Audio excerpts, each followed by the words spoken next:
Alright, good evening everyone. I'm BGM or Bigger Gayer Magic, and tonight on Community Deck Building, we're gonna take a look at Celes Rune Knight.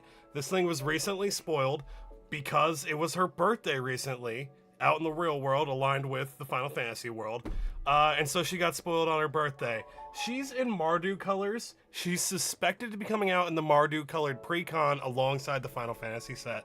And this little 4-drop 4/4 legendary human wizard knight has multiple abilities. The first one says that when it enters, we discard any number of cards, and then we draw that many cards +1, and whenever one or more other creatures you control enter, if they're coming out of the graveyard or were cast from a graveyard, we put a +1/+1 counter on each creature we control. We want to be drawing a bunch of cards, we want to be discarding a bunch of cards, we want to go through cards, we want to fill our graveyard, and we want to take the stuff in our graveyard and put it back onto the battlefield.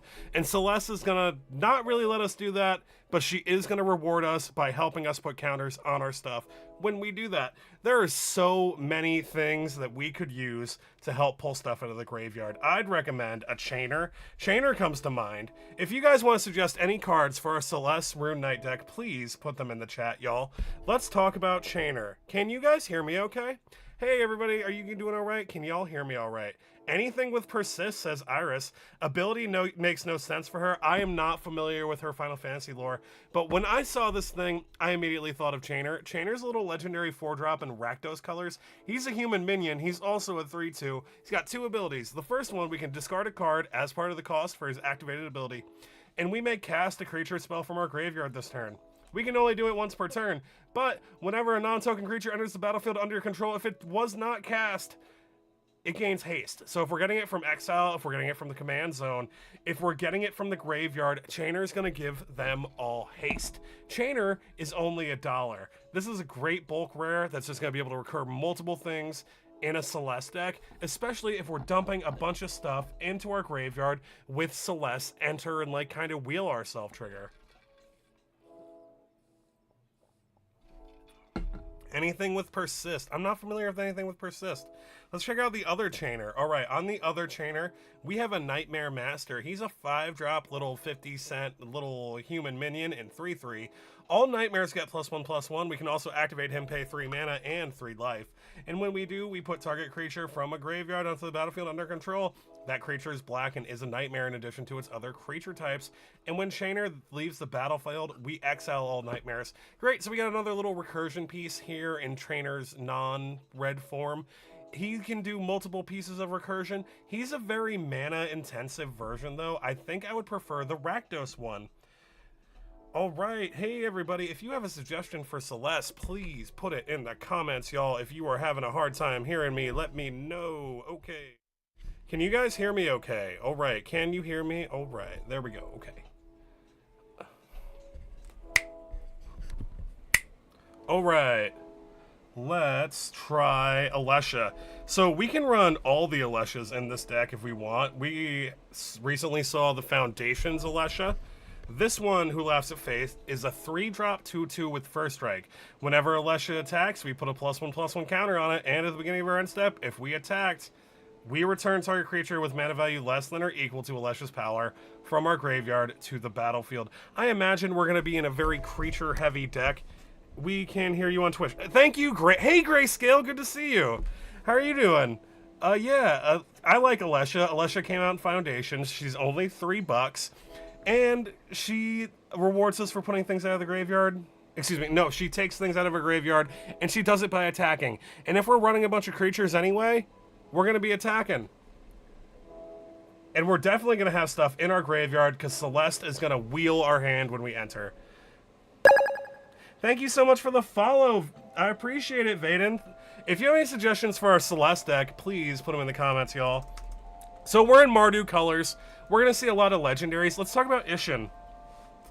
Ishin, 2 Heavens is 1, is a 3-drop little commander. He came out in Kamigawa, and he doubles up attack triggers. We are going to be running a bunch of creatures. I'm sure we're going to be able to see quite a few attack triggers, especially in Mardu colors. Like any of the Sun Titan effects, we have 3 Titans where, oh my god, how Ishin? Ish, please be spelled right. Ishin, 2 Heavens is 1. Okay, well, let's try 2 Heavens is 1. 2 heavens. There we go. Here's Ishin. Ishin's $3.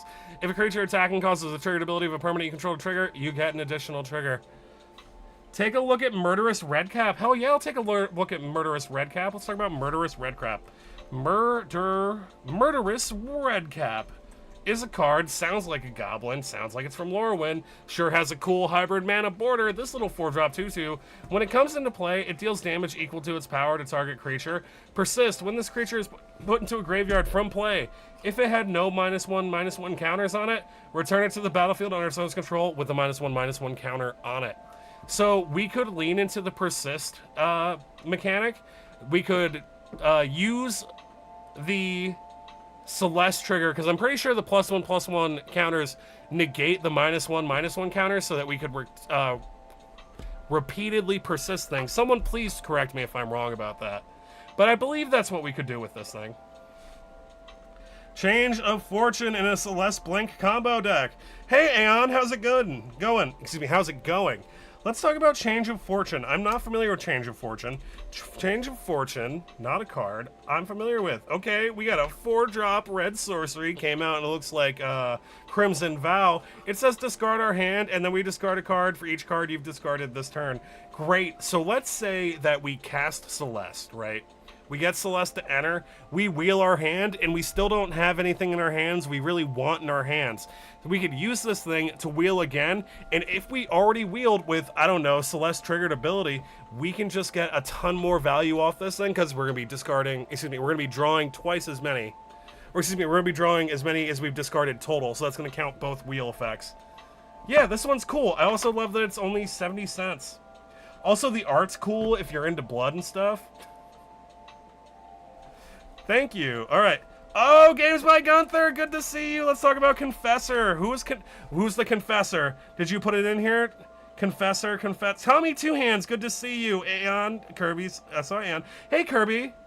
Hey, Limp Honey. How's it going? Let's talk about Confessor. Confessor's a 1-mana, 40-cent little mono-white creature. Whenever a player discards a card from his or her hand, we gain 1 life. 10 out of 10 suggestion, dude. We are going to be running Celeste. We're going to have her enter a bunch of times. We can do a blink package to get that ETB trigger multiple times. And this thing will just gain us a bunch of life when we discard. And if we're blinking Celeste a bunch, we're going to be discarding a bunch of cards and gaining a bunch of life off this little 40-cent Confessor. Also, he's got retro art, which is cool. Yeah, very cool suggestion. Thank you, Games by Gunther. I'm sorry if my voice is a little weird, guys. I'm getting over a cold. Alright, that's Confessor. Hey, Tommy Two Hands. Hey, Limp Honey. Let's talk about Shock. So Shock, alright, someone please correct me if I'm wrong, but I'm pretty sure Shock is like printed in almost every Magic the Gathering set that comes out now. Almost all of them. Shock is a 1-mana, 1-mana, 2 damage instant in red. It does that to any target. It's cool, it's flexible, it can shock an opponent to death or a creature to death. It can hit a planeswalker. It's versatile, it's 1 mana, and it's instant speed. Also, there's like 100 arts for it, so yeah, run a Shock if you're inclined. Gayest Commander? Oh god, I can't pull it up because it's outside of our colors. Unfortunately, Moxfield won't pull it up. It's the Greek. If you go into Google and you type in MTG gay Greeks, you'll find them. They're 4 colors. They're 2 dudes. They're gay together in a place called Theros, which is really just ancient Greece. Let's talk about a Barbed Shocker from a Tommy Two Hands. Tommy Two Hands gave us this here Barbed Shocker. Barbed Shocker is a 2/2 40-cent 4-mana mono-red insect with trample and haste. And this thing says whenever this thing deals combat damage to a player, that player discards all the cards in their hand, and then they draw that many cards. This is silly and funny, and I kind of like it, if I'm being real with you. If we're leaning really heavily into a discard theme, this thing will force discards on our opponents. We saw that mono-white Confessor that gains us a life whenever anybody discards a card. We could lean into a discard theme for our opponents if we, are playing with people we don't like being around. Careful, discard themes will make your opponents real sad. This one doesn't feel that bad to me because this one's more of a wheel. You're discarding what you have, but you're getting stuff back. I also like this. Also, I feel like they did a really good job on the art. It feels kind of Tyranid coded from 40K. Holden, yeah, Chainer. Holden, Chainer was the first card that I pulled up when we started the live before we got any suggestions. It was the very first card I thought of.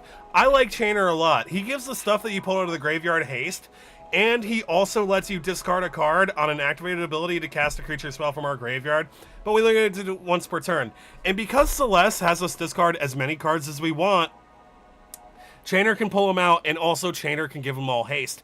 If we're not, because we're going to have other ways to recur creatures, I assume, in Celeste outside of Chainer, of course.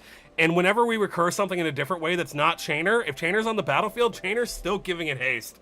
And that's a lot of value. I really like Chainer. I also love that Chainer's less than $1. I can get behind a Chainer for sure. Oh, Vash! Good to see you, Vash! Let's talk about Bone Miser! Bone Miser's great. Oh, we got a Bob's Burgers reprint of the Bone Miser. I don't know how I feel about that, but we're going to keep moving so I don't process my feelings about it. Bone Miser is a $35, this version, 5 mana, mono black, 4/4 zombie wizard. And this thing's got 4 triggers, and whenever we discard something, we're going to get something out of it. Like if we discard a creature, we make a 2/2. If we discard a non-creature, non-land, we just draw a card, and if we discard a land, we just make 2 black mana. Bone Miser's coconuts, y'all. I don't think he's worth $35 for the Bob's Burgers version, but he's definitely worth $5 in the right deck if your deck cares about discarding, like Celeste does. This thing's very cool. It's going to give you a lot of value throughout the game, and if we have something like a Conjurer's Closet or like any of the other blink effects that we're going to be using Celeste ETB multiple times to cycle through our deck, Bone Miser is going to get us crazy amounts of value. It's going to allow us to have explosive turns if we're blinking Celeste. Great suggestion, honestly. All right, Frosties! You want us to run the Cauldron of Eternity? The Cauldron of Eternity. That's one of them Eldraine legendaries, right? The Cauldron of Eternity. C-A-U. C-A-U. L-D-R-O-N of Eternity. It's cool. I pulled this card out of a bulk box because I like the art. This thing looks amazing in foil treatment. But I gotta tell you, I gotta be real with you guys. It's a weird looking card. It's 12 mana, but it's got a large cost reduction. It costs 2 less for each creature in your graveyard. And on top of that, whenever a creature you control dies, you put it on the bottom of your library. So once this thing's on the battlefield, you're kind of done putting things in your graveyard from the battlefield. You can still put stuff in your graveyard by discarding, though, and that's especially synergistic with Celeste. But you can activate this thing, 3 mana, pay 2 life, and tap it, and you return target creature card from your graveyard to the battlefield. You activate this the ability only at sorcery speed, but at the same, I don't know. I've played it and it felt slow to me. Well, how do you guys feel about it? Or how do you feel about specifically Frost Ace? Has it been impactful for you? Has it made meaningful impacts in your games? For me, it felt slow, and I was having a bad time because I wasn't able to fill my graveyard anymore. Thank you very much for the follow. I appreciate it. Remington. Thank you, Remington, for the follow. I appreciate it. I'm BGM.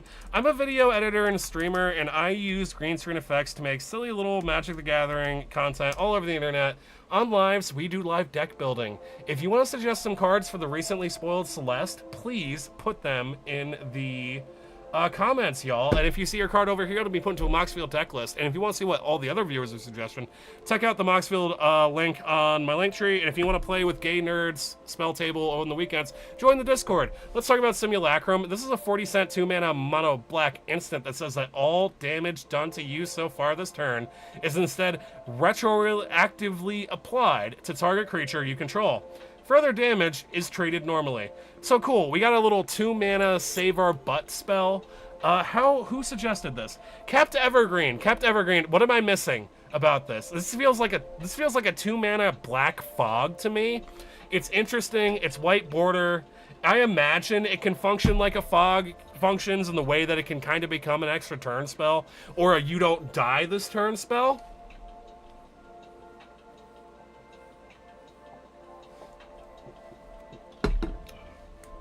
Alright, let's talk about it. Let's get salty. Let's pull up Worldfire. Worldfire is a card that I don't want anybody to play. It's a $23 9-mana sorcery, and it says that we exile all permanents.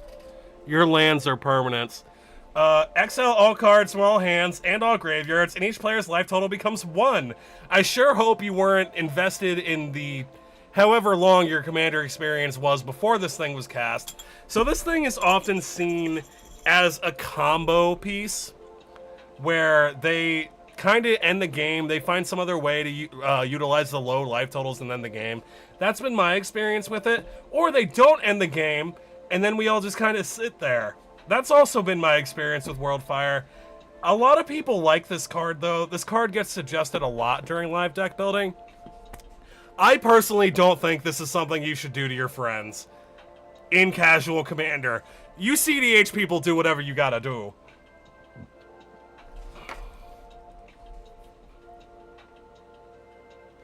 Oh, Mateo, thank you. Let's talk about Decaying Time Loop. Decaying Time Loop. Let's talk about... Thank you, Mateo, for hanging out with me on YouTube. I do read the YouTube comments, but Restream filters all the Twitch and YouTube comments together, so sometimes there's a delay. But thanks for hanging out, Mateo, and thank you for this Decaying Time Loop. It's a 4-mana mono-red instant, and it came out in Doctor Who. It's 40 cents, and we discard all the cards in our hands, and then we discard that many cards. This thing's also got Retrace, so we can cast it from our graveyard by discarding a land from our hands in addition to paying its other cards. So we could really lean into our discard, self-mill theme in this deck, and red is going to really power up that strategy, and we can use black payoffs like that Bone Miser we saw earlier to really get a bunch of value off our own discards. And also Recursion. Recursion was kind of where my mind went when we saw Celeste. But yeah, this thing is a loopable spell. We can do it multiple times. It's budget at 40 cents. And if you're emotionally attached to the Doctor Who things, it's also British for you. So yeah, thank you, Mateo, for the suggestion. All right, Bloodghast. Grayscale wants us to run that Bloodghast. Bloodghast. All right, so Bloodghast has seen a few reprints recently. This version is from Aether Drift, but I think we also saw one in Duskmourn. This 2-black vampire spirit 2/1. This creature can't block, but this creature has haste as long as opponent has 10 or less life, and whenever a land you control enters the battlefield, you may return this card from your graveyard to the battlefield. So we could take some value off this thing by using one of Celeste's discard or wheel effects. Put the Bloodghast in the graveyard. Eventually we're going to hit a land drop, and then we can keep popping this thing back onto the battlefield for free. If we're in an aristocrat strategy, Bloodghast is a great creature to just kind of keep sacrificing for value to an altar. Maybe for some mana, maybe for a little bit of card draw if you got a spicier thing. But yeah, Bloodghast is a great little creature to just kind of keep recurring and sacrificing for value. That's what I think of when I think of Bloodghast. But also, if we're just discarding him to get him out for free, that's also pretty good. Yeah, all right, let's talk about Double Vision. Limp Honey wants us to run that Double Vision. This sounds like a red enchantment to me. It sure is. 5-mana red enchantment. Whenever you cast your first instant or sorcery spell this turn, copy that spell. You may choose new targets for the copy. So, yeah, that's cool. We are in white. White happens to be my favorite color because I'm a degenerate. And when I think of white in Commander, I think of single mana mono white instants, like Swords to Plowshares, Path to Exile, and some other nonsense that makes people sad at instant speed. And this thing will double up the best removal spells in the game. That's pretty good on its face. And also, if we're running this thing, we can lean more into an Instants of Sorceries theme. We have a bunch of effects in red that can give all the stuff in our graveyard flashback. So we could do this into a Spellslinger deck. I'm not sure that's what Celeste wants, because she has that +1/+1 counter theme. I think Celeste wants more of a wide board. But her effect, if we're running Blink effects, could support a Spellslinger theme if we really wanted to force it. And Double Vision is a 70-cent spell doubling stick. Excuse me.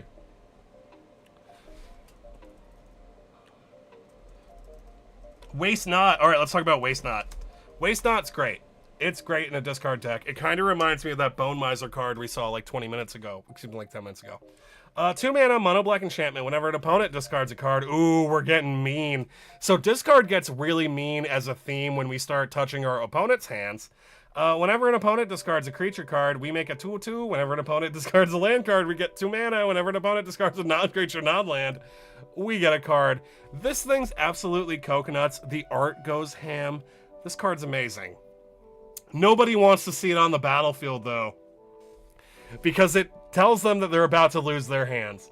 And people don't like that, especially if you're doing like a mono black Turgid discard. Shame on you. But outside of that, like if we're just doing wheels where everyone discards their hand and draws that many, this feels incredibly fair and balanced to me. Thank you, MTG Bros, for the follow. I appreciate it. I'm BGM, or Bigger Gayer Magic. I use green screen effects to make silly little Magic the Gathering content all over the internet. And on lives, we do community deck building. If you want to suggest a card for Celeste, and you see your suggestion over here, it'll be put into a Moxfield deck list. And if you want to see any of the cards we talked about during the stream, check out the Moxfield deck list in the link tree. And if you want to play with gay nerds, check out my Bigger Gayer Discord server. Let's talk about Sinister Waltz. It's a 5-mana Rakdos sorcery that says choose 3 target creature cards in your graveyard. Ooh. Return 2 of them at random to the battlefield and put the other on the bottom of your library. Honestly, 10 out of 10. Celeste, that second triggered ability, cares about having a wide board. We want to have multiple creatures in a Celeste deck. We also have a little bit of a counter synergy. That's pretty good. This thing is a 5-mana sorcery, and 5-mana sorcery is about the cheap version, like cheap as in like a card that's under $1 that takes a creature from the graveyard and puts it on the battlefield, is probably going to be a 5-mana sorcery. This thing will get 2 creatures. Excuse me. This thing will get 2 creatures. It's 70 cents. The art is very cool. It looks like it's from Crimson Vow, but I'm not positive. Yeah, this is great. When I think about 5-mana sorceries that take creatures out of the graveyard, I also think about Coiling Rebirth. Also, that red doubling spell, if we're running all our recursion pieces as instants and sorceries, that thing will double up our recursion spells, which I feel like could be really cool. But yeah, 5-mana sorceries that take stuff out of the graveyard, put it on the battlefield. I really enjoy Coiling Rebirth. It gifts an opponent a card, which can create some good vibes in Commander and some goodwill. And then, if you give someone a card, you just make a tiny version of whatever thing you recurred. So you really don't want to pick a legendary. I really love this. It's 50 cents. The art is incredible, in my personal opinion. Yeah, when I think of 5-mana sorceries that recur things, I think Coiling Rebirth. It can give you multiple things. Very cool. Well, it gives you multiple versions of the same thing. All right, Frostace, I see your Archfiend of Ifnir. Let's get mean. So if we are running, like, if we are going to be, like, just so mean, if we want to blink Celeste a bunch of times, and if we want to wipe our opponent's boards, kind of, when we blink Celeste, we could run the Archfiend of Ifnir. This thing is a 5-mana flying demon 5/4, and whenever we cycle or discard a card, put a -1/-1 counter on each of your opponent's creatures. This thing, in a properly built discard deck that can discard cards at instant speed, this thing is Toxrill. It is a mean, nasty, continuous board wipe. And if you're blinking Celeste at instant speed, it turns it into an instant speed board wipe. It is so mean. I run it in a looting deck, which draws a card to discard a card, and it does that a ton, and it's a continuous board wipe in that deck. But Celeste blinks and it discards any amount of cards in your hand you want. That's crazy. If you have blinks at instant speed, these are instant speed board wipes with an Archfiend of Ifnir. Thank you so much for the follow, Dustin. I appreciate it. I'm BGM. I'm a video editor and a streamer. We're doing community deck building. If you want to suggest a card for our Celeste deck, please put it in the comments, y'all. If you see your card over here, it will be put into a Moxfield deck list. And if you want to see what other people have suggested for our friend Celeste tonight, you can check out the Moxfield deck list on the link tree. And if you want to play with gay nerds, Commander, Spell Table on the weekends with the webcam, you can join the Bigger Gayer Discord. Or if you want to talk about Magic with gay people, join the Bigger Gayer Discord. This is Balthor the Defiled.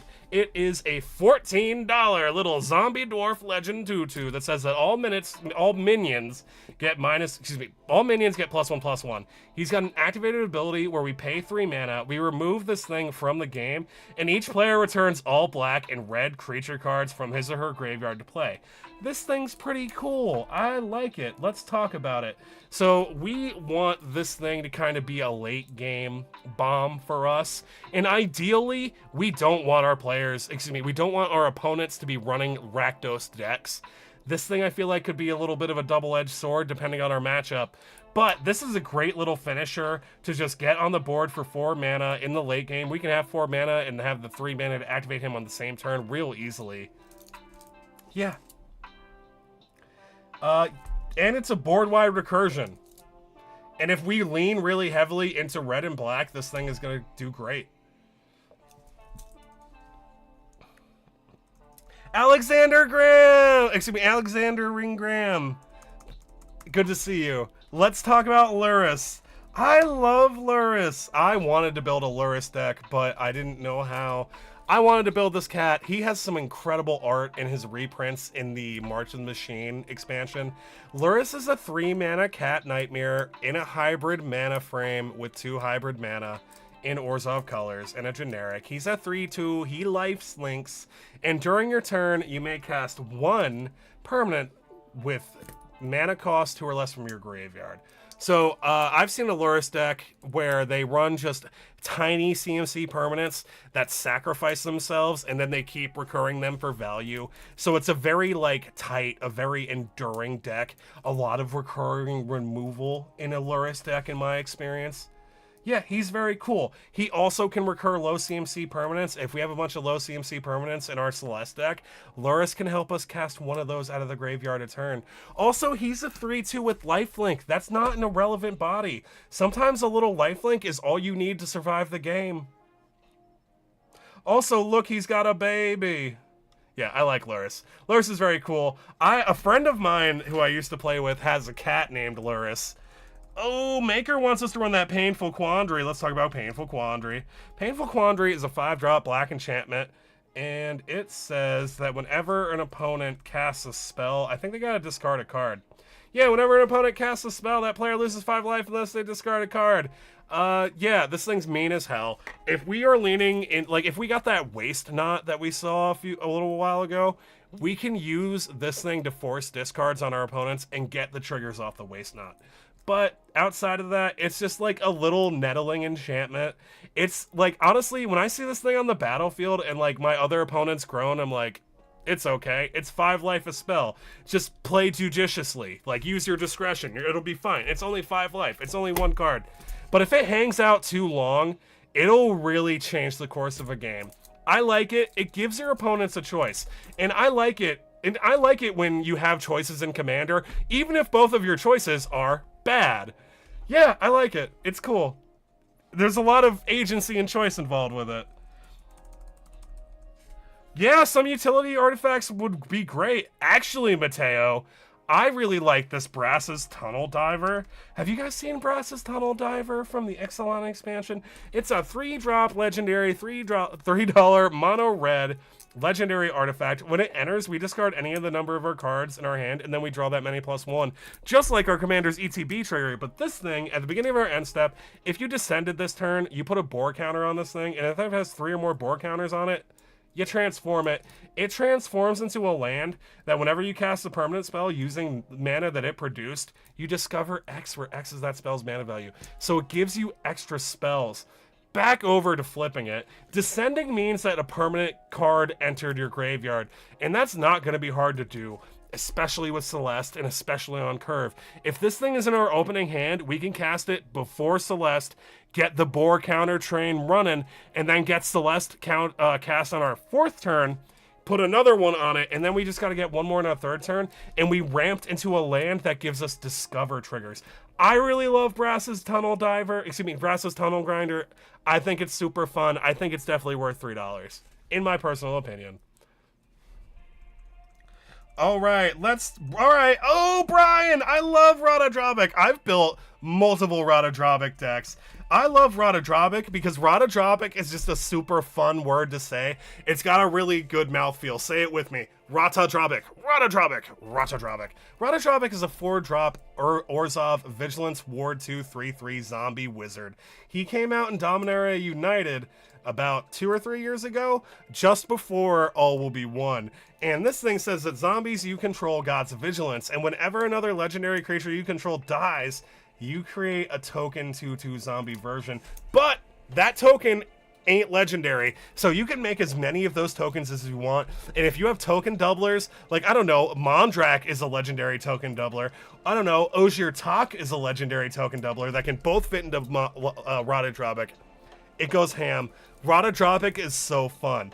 I've played Radha-Drobic a bunch. I've had a Radha-Drobic CDH deck and just a Radha-Drobic fuck around deck. And I gotta tell you, it's a lot of fun. It's one of my favorite cards in Commander, period, full stop.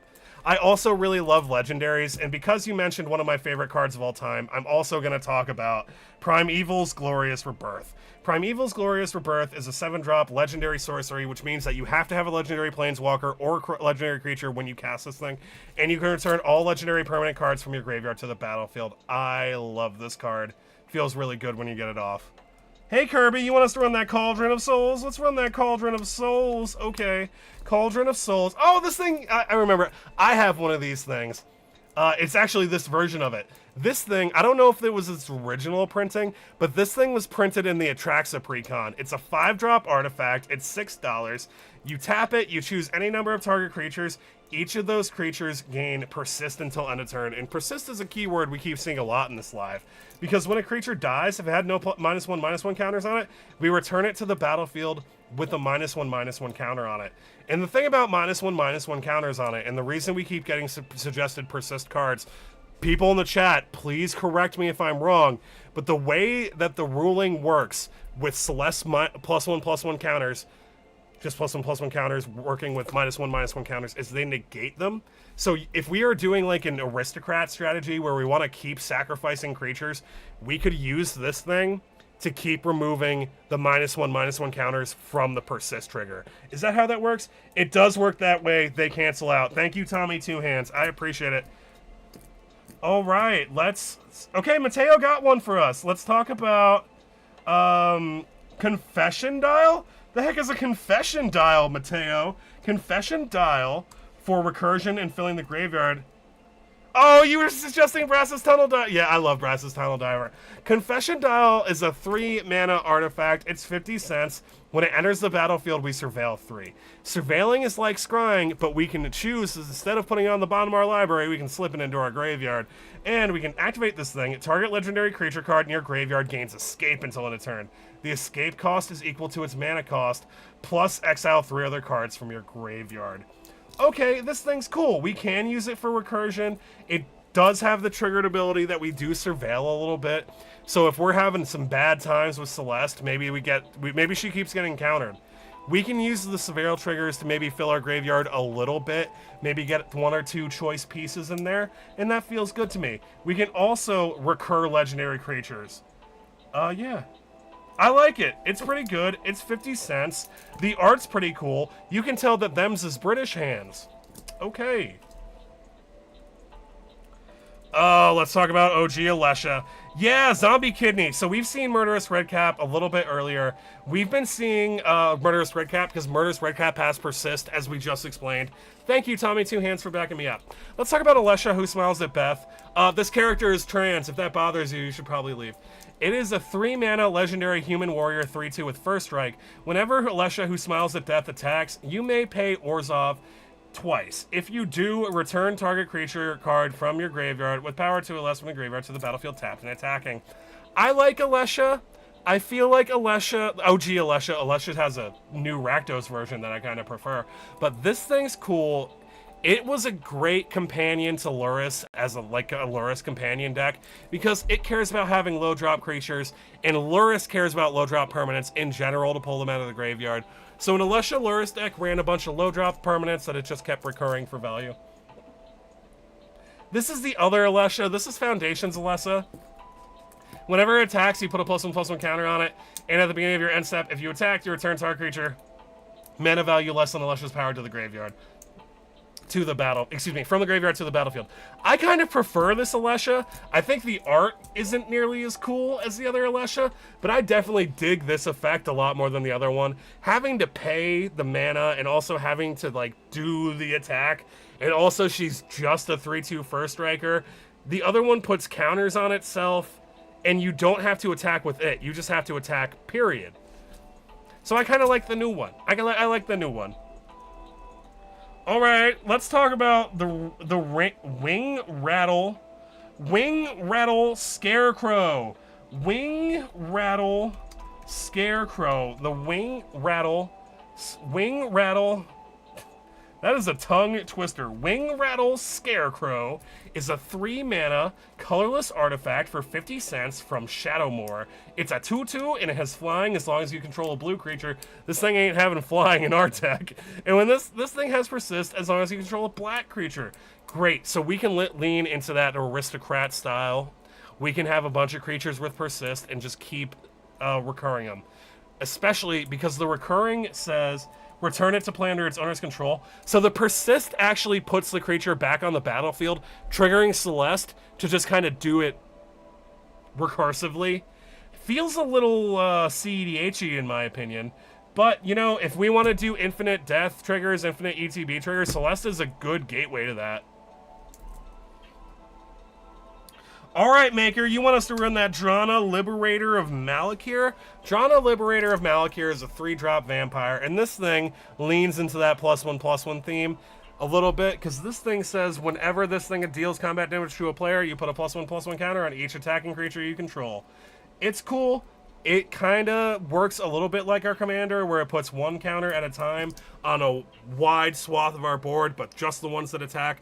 Drana's cool. I see Drana a lot in a vampire deck, especially Edgar Markov. Drana's cool. Drana does work. Thank you very much, Brooks Squad, for the follow. I appreciate it. I'm BGM, or Bigger Gare Magic. I use green screen effects to...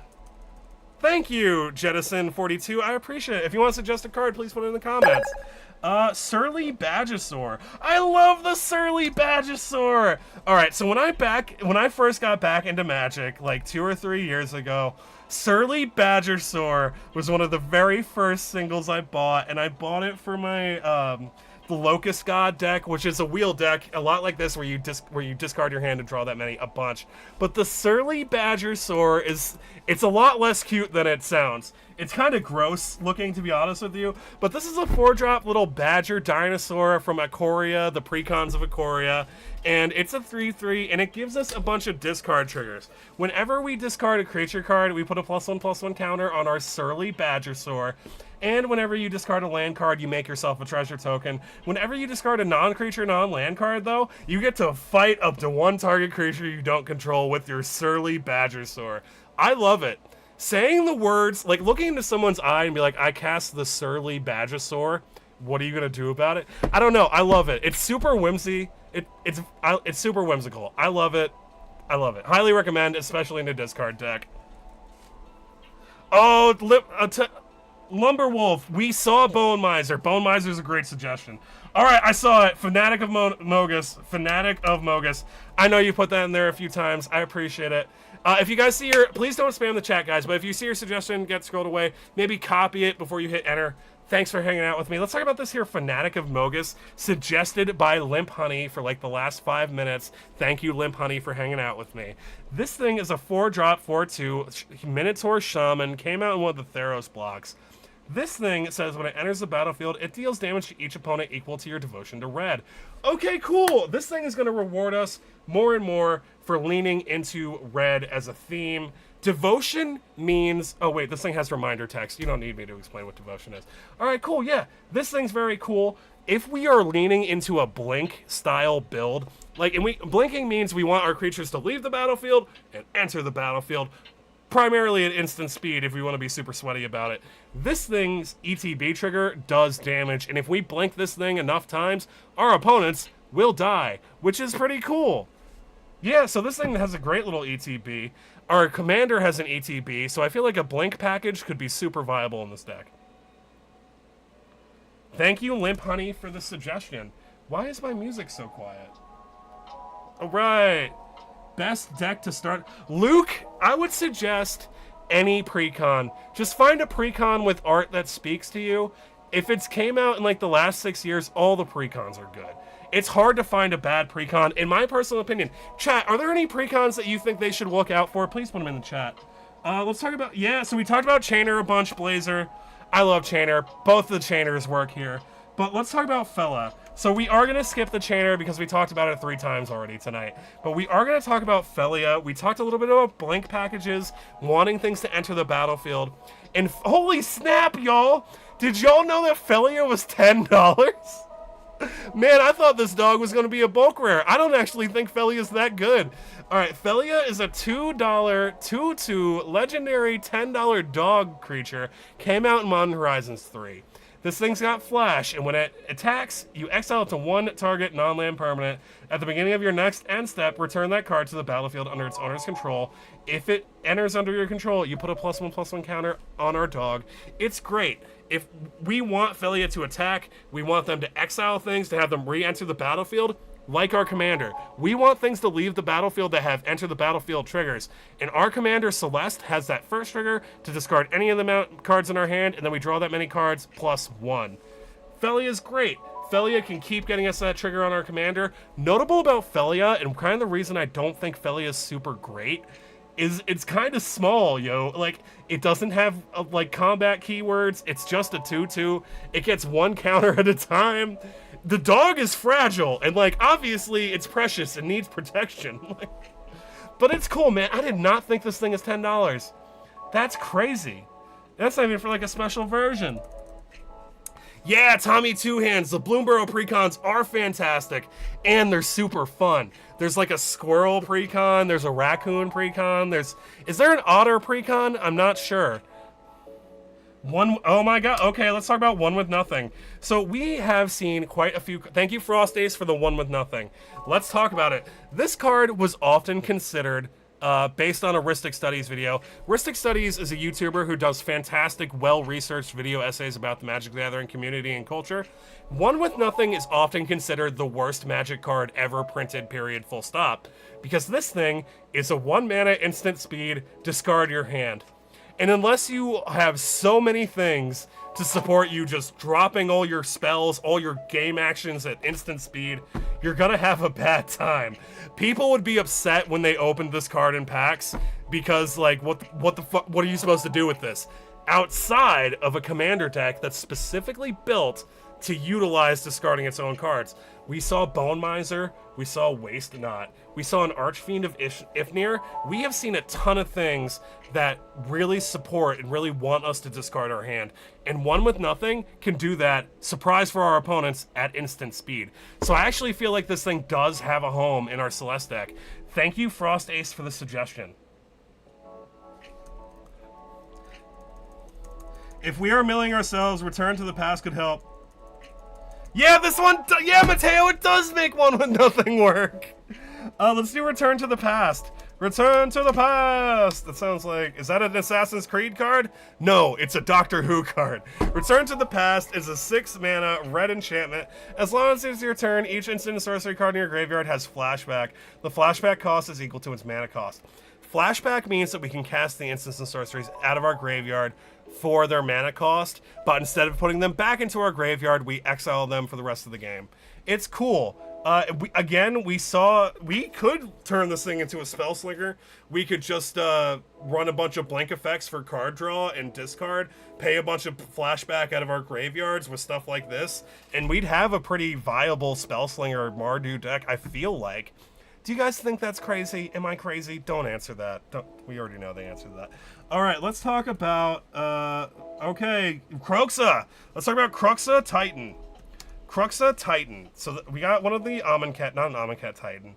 We got the 2-mana Rakdos Titan from Theros. This is the reprint from the March of the Machines expansion. It's a 6/6. Excuse me. When it enters the battlefield, you sacrifice it unless it escaped.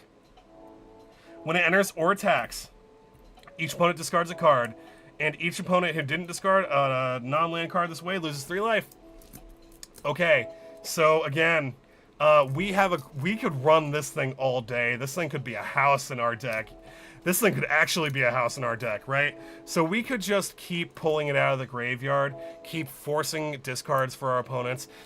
Be mindful though, playing discard as a theme, like making your opponents discard their decks or discard their hands as a theme in Commander, is bad vibes in my personal opinion, and I don't think I want to play with you if that's what you're doing.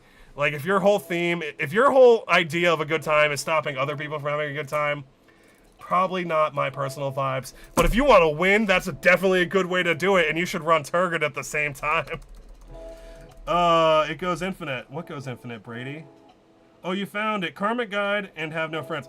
Karmic Guide. I like Karmic Guide. Karmic Guide's a cool card. I don't know any combos involving Karmic Guide. Karmic Guide is $2. It's mono white. It's 5 mana. When it enters the battlefield, you can return a creature from our graveyard to the battlefield. Karmic Guide. So I was introduced into Karmic Guide about 3 years ago when I got back into the game. This thing enters and it pulls something else out of your graveyard onto the battlefield. So if you have a recursion spell that says return target creature from the graveyard to the battlefield, and Karmic Guide is in your graveyard, you pick Karmic Guide, because then you're getting Karmic Guide and whatever Karmic Guide gets. I like that a lot. Also, if we are doing ETB effects, if we are leaning into a blink strategy, Karmic Guide is amazing. Because again, Karmic Guide does its little recursion thing on an ETB trigger. So if we ephemerate this thing, if we blank this thing, if we cloud shift this thing, it's just like instant speed recursion spell at that point. At the same time though, you gotta be mindful of its echo cost, because Karmic Guide likes hitting the battlefield, it doesn't like staying on the battlefield. My friend has a cycling deck and runs Braylon. Let's talk about Browlin. Braylon? It would be amazing. Okay, oh, Braylon! This thing's cool. So Braylon is a partner commander. His partner is a flying shark in a flying shark in white and blue colors. This thing's cool. The 4 mana red partner is a 3/3 human shaman, and this thing says whenever you discard a card, you put a +1/+1 counter on this guy, and it deals 1 damage to each opponent. Yo, that's all we need. That's all we need. That's so good. That's so good. Why is that so good? I don't even care that we can't run the shark if the shark's in blue. That little triggered ability, if we're blinking Celeste a bunch of times and we're just shoving all our hand into the graveyard, just getting a ton of damage, we only gotta discard 40 cards to kill the table. This thing's a house. This thing's like our discard impact tremors. I like this a lot. Very good suggestion. I don't even care that we can't run the shark. The shark's in the art. He's there. He counts. All right, Blazer, you want us to run that Olivia? You want us to run that Olivia, the Crimson Bride? I think that's the new Olivia from the Crimson Vow set. I would sure hope so with a name like Crimson Bride. Olivia is a vampire. She's kind of like Soren's nemesis on Innistrad. This version's 6 mana, and it says that it's got flying haste and it's a 3/4. When this thing attacks, return target creature card from your graveyard to the battlefield tapped and attacking. It gains when you don't control a legendary vampire, exile this creature. Honestly, based. This feels great, honestly. Like, it's got haste, so it's a 6 mana recursion spell that pulls something out on the turn we cast it. It's got haste. If we pull it out of the graveyard and put it on the battlefield, it's got haste. It's going to recur something out.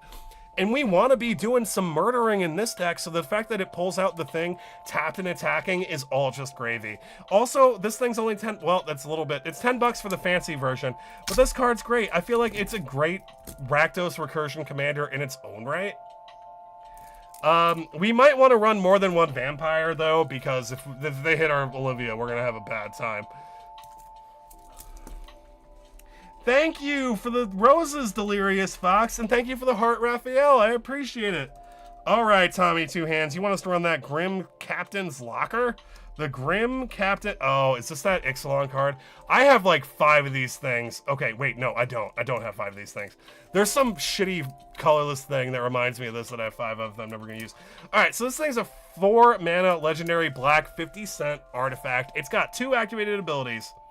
Yeah, the first one, we tap it, we surveil 1. It's great. It provides us a little bit of card selection, or we can put cards in our graveyard with the surveil trigger.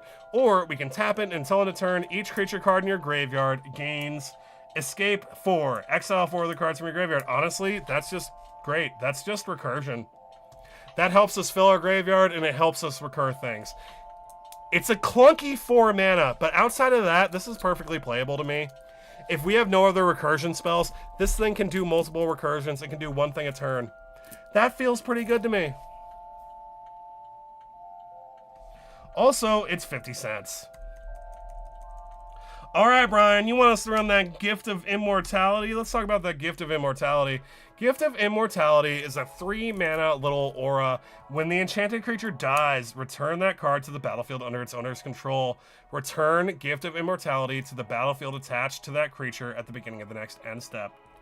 I like this a lot, honestly. It's $7, but it says that your creature keeps coming back. And I like that a lot. I think if you're playing casual Commander, where your games will last up to 10 turns, I think that this is a great card. If your Commander gets removed a lot, even better card. I like this a lot. If it was, I kind of wish it was bulk though. $7 feels like a lot for this. Well, no, does it? I don't know. Chat, do you think $7 is a lot for this? I kind of like it. I'd buy it. Because it can recur the thing multiple times. And it puts itself back onto the battlefield as long as you're seeing an end step. That feels good to me.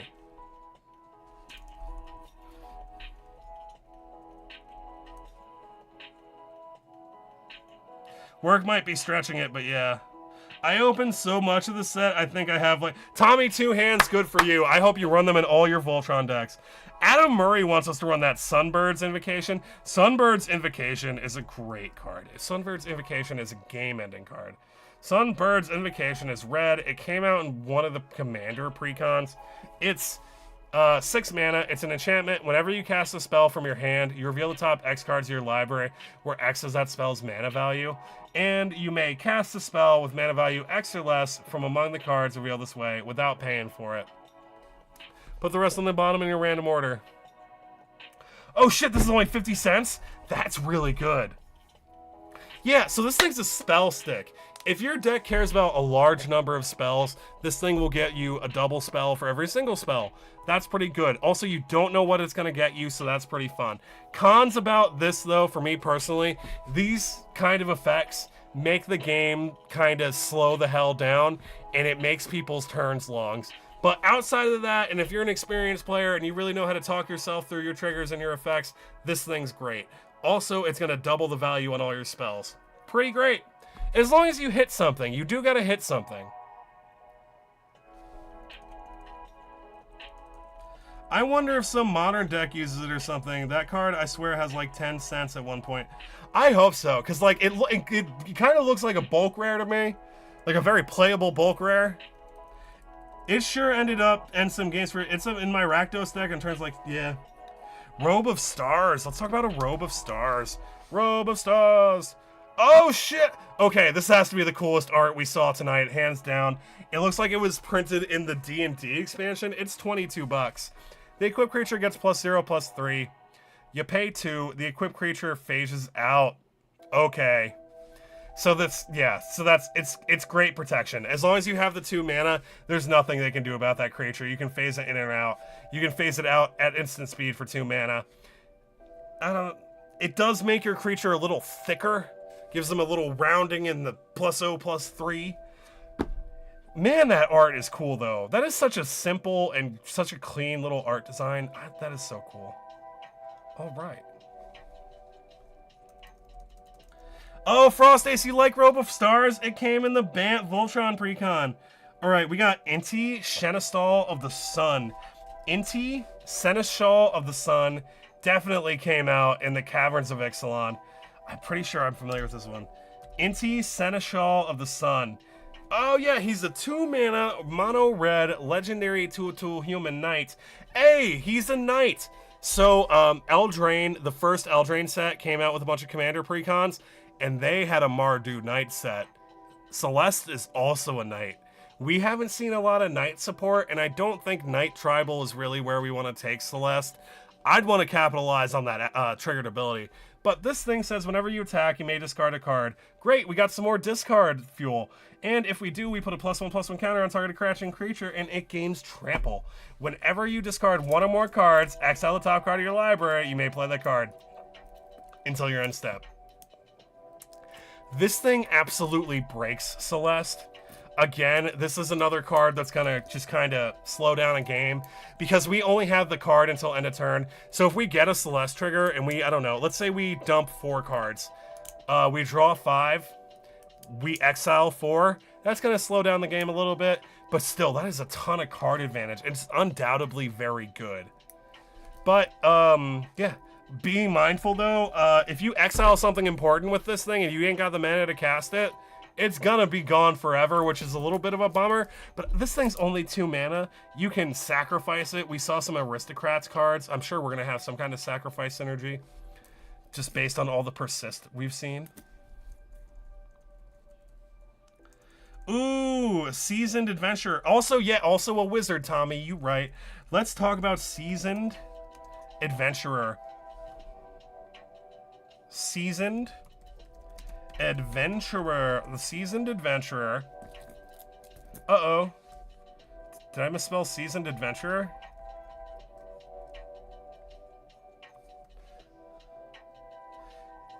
Seasona. Nope, no A. Seasoned Adventurer. Seasoned Adventurer is a 2-mana core set 21, 3/2. Discard a card as the payment for an activated ability. Tap this thing, except Seasoned Hallow Blade. It gains indestructible until end of turn. Okay, yeah, that's Seasoned Hallow Blade. I don't see a Seasoned Adventurer. Seasoned Adventurer did not come up. Let's get an Elish Norn, Mother of Machine. Oh my gosh. How have we not seen Mommy? Mommy. Okay, let's put Mommy on the... Oh, thank God, Moxfield. I'm so happy Moxfield stopped putting the Phyrexian text to come up automatically whenever you click a Phyrexian card. At least on this version. On the 7-mana Elish Norn, it still has Phyrexian text. This 5-mana Elish Norn is a vigilant 4/7. If a permanent entering the battlefield causes the triggered ability of a triggered of a permanent to recontrol a trigger, we get it to trigger twice. Hey, our commander's got that ETB to discard a bunch of cards and then draw a bunch of cards. Elish Norn's gonna make that happen twice. But notable about Elish Norn is that she turns off enter the battlefield effects for our opponents. She is a stacks piece, she is $40, and she is our mother. Luigi boy, the rest of Select's text is cut off. What's the full card? Oh my gosh.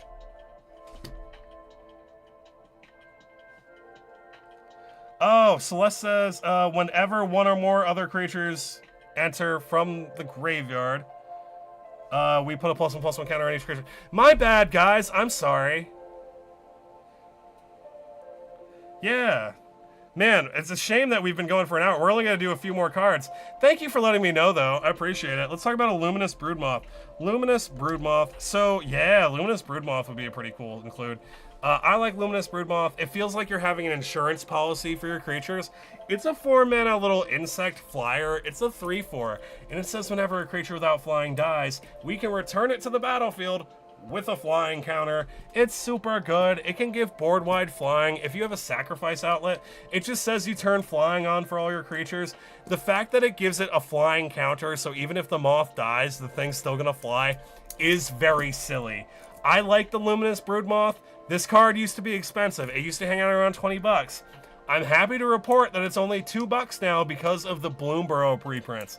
This thing is definitely worth $2.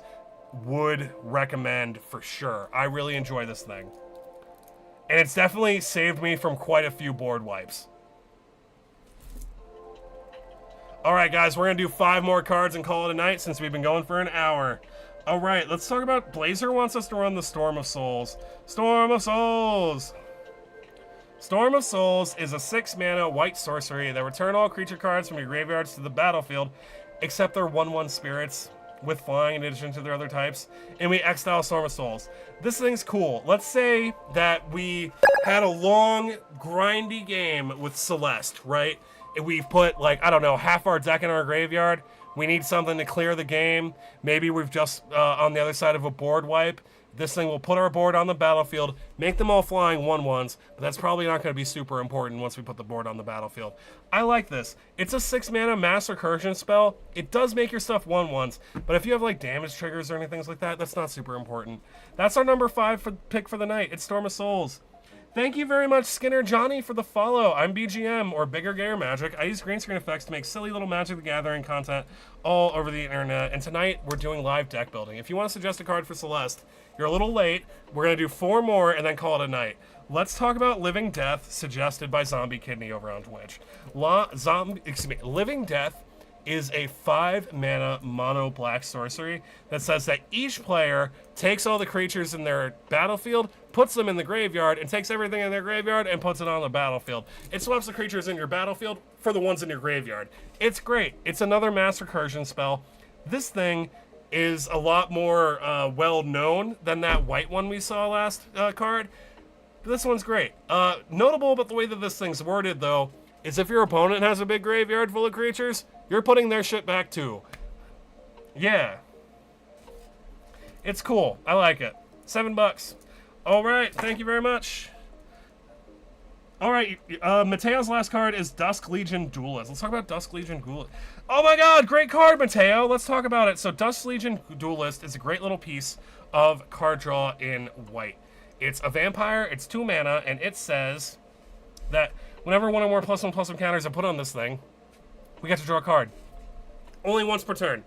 So our commander rewards us with with +1/+1 counters whenever we pull cards out of the graveyard onto the battlefield. And this thing will draw a card every time we do that, perpetuating our game plan. Great include, Mateo. It's been super cool hanging out with you. Thanks for hanging out with me tonight, Mateo, over on YouTube. All right, that's our number 3. We need 2 more cards, y'all. Okay. Void! Hey, Void! Void? All right, Void. All right, Void, we got beef to crush. You ready, Void?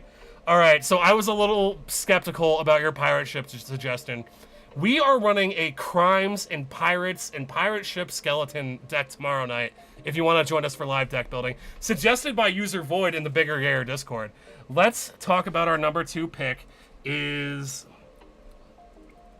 Nethergoy. Oh my god, So actually, funny enough, I play with viewers on Sunday and Saturday for free. If you want to join the Bigger Gayer Discord to play Spell Table with me on the weekends. We got stomped. We got absolutely crushed on Saturday by the Modern Horizons 3 Goyf deck. The Jund Goyf deck from Modern Horizons 3 went hard, and it absolutely stomped us. Nethergoyf, though, is from Modern Horizons 3. It's a 1-mana Goyf. This thing's $22. Its power is equal to the number of card types when cards in your graveyard, and its toughness is equal to that +1. It has escape, so we can exile any number of other cards from our graveyard with 4 or more card types from among them to put this thing back onto the battlefield. It's cool. It kind of has like a madness theme because you want to have that madness to remove those cards out of the graveyard to put them right back on the battlefield. The Goyf that, I think it was Corey. Yeah, Corey absolutely stomped me with this thing called Pyro Goyf on Saturday. Let's talk about Pyro Goyf. Yeah, Pyro Goyf was printed for the Goyf Precon. It's a 4-mana Goyf, and it says that whenever Pyro Goyf or another Lure Goyf creature enters the battlefield under control, that creature deals damage equal to its power to any target. Yeah, it's cool. This is the thing that absolutely stomped me over the weekend. All right, we got one more card for our Celes deck. Who's it gonna be? It's gonna be Frost Ace with Magus of the Wheel. So we have seen a lot of wheel effects tonight. We have really leaned into Celeste filling our graveyard. We've seen a lot of recursion. We've seen a lot of escape. We've seen a lot of flashback. We've seen a lot of graveyard utilization tonight. And Magus of the Wheel is a $1.50 3-mana human wizard with an activated ability where we take 2 mana, we sacrifice the Magus of the Wheel, and each player discards his or her hand and then draw 7 cards. If we care about forcing our opponents to discard things for effects like Waste Not and getting triggered abilities, Magus of the Wheel does force them to discard their hand, and that's pretty good. If we want to fill our graveyard, Magus of the Wheel is a pretty good card too because we're discarding our hands as well. If we have a low amount of cards in our hand, because Celeste can only get us 1 more than the card we're discarding, this thing gets us 7 no matter what, so that's also notable. And thank you, Frost Ace, for our last suggestion of the night. Okay, y'all, for the last time tonight, I am BGM, or Bigger Gayer Magic. I use green screen effects to make silly little Magic Gathering content all over the internet, and on lives we do community deck building. Tonight we built Celeste Rune Knight. If you want to see any of the cards that people suggested for Celeste, check out the Moxfield page in the link tree. If you want to play Commander over webcam with gay nerds on the weekends, join the Bigger Gayer Discord.